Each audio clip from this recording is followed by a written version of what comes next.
NFL Jim here. You know what that means. Who is excited? I am. Okay. First team, Dallas Renegades. Coached by Bob Stoops, legendary Oklahoma Sooners head coach, and all around kind of a cool garage guy. He's got Iowa experience, he's got Kansas experience, he's got Oklahoma experience. Those are great garage states. Let's break it down. Head coach of the Dallas Renegades, Bob Stoops. Really good defensive mind, at least back in the early mid-2000s. He does a really good job of surrounding himself with really good offensive minds, and he's done that again here at the Renegades. He's got Hal Mumme, co-creator of the air raid offense, along with Mike Leach. I mean, everyone knows Mike Leach, right? So hopefully, maybe if the Renegades themselves, if the personalities aren't super interesting, maybe Mumme has a little bit of Leach rubbed off on him. Can talk about some weird government shit, talk about how people are coming to take your toasters or something. I don't even know. Anyway, hopefully that creates some really cool offensive moments, and they have the power to do them with quarterbacks like Landry Jones, Eric Dungy, Phil Fulmer. It's not Phil Fulmer.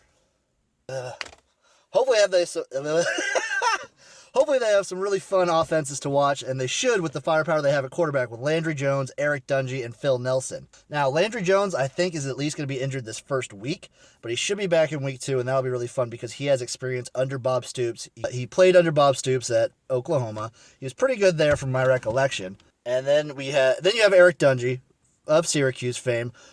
Took Syracuse to, I think, 10 wins a couple years ago. The dude is just a capital G guy. Like, he gets down and dirty.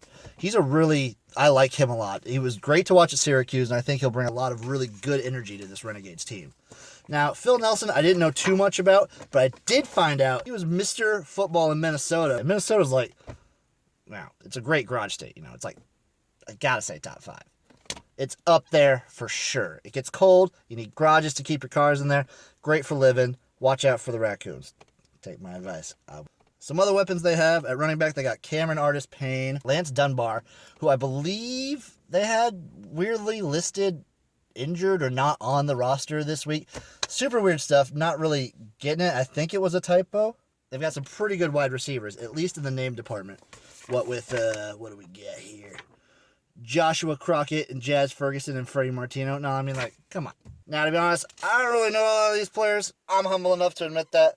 I mean, I'm just a guy who kind of lives in his garage. I know most players' names based on calendars I find at the local grocery store. But I did do some research. Trust me, guys. I did do at least a little bit of research. My first impression, which is what I'm going off of. I mean, they say first impression's like the most important thing, right?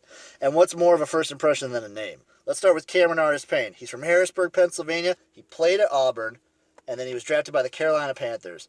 So hopefully the Panthers gave him some good experience, and he has the Amish experience from Pennsylvania. And, they're pretty good at building garages. And don't say Amish don't build garages, because what is a stable other than a garage for your horse? And also, for Artis-Payne, that's 2 name, last name. What do 2 name, last names tell us? You're either a good running back or a good wide receiver. I don't think I've seen someone with 2 last names that's been, a bad football player ever. Moving on, we've got Lance Dunbar. And boy, let me tell you, that's a fine name. It's a real garage kind of name, if I do say so myself. I feel like I have a mechanic named Dunbar. It's like Simon Dunbar or something. Larry Dunbar. Yeah. I think that's his name, Larry. Larry Dunbar. Oh, yeah. Aside from his name, Lance Dunbar is basically Texas football personified. He played high school there, played college there, and now he's playing pro in Texas. I mean, come on. The dude is, Texas to his bones. I feel like he can use that Texas energy to fuel this Renegades offense. You're smart, Jim. You're a smart guy. God, this preview is I'm so stupid. Moving on to the receivers. We got Crockett. And, dude's a survivor. He's going to be out on the field, surviving, trapping people. Anyway, I think the Renegades should be a really fun team to watch just for their offense alone. You've got Hal Mumme orchestrating an offense, and I feel like they're very quarterback friendly. And the quarterbacks they have should be really fun to watch. Eric Dungy's a great runner. He can go through people, and I really love that play. So, excited to watch the Dallas Renegades.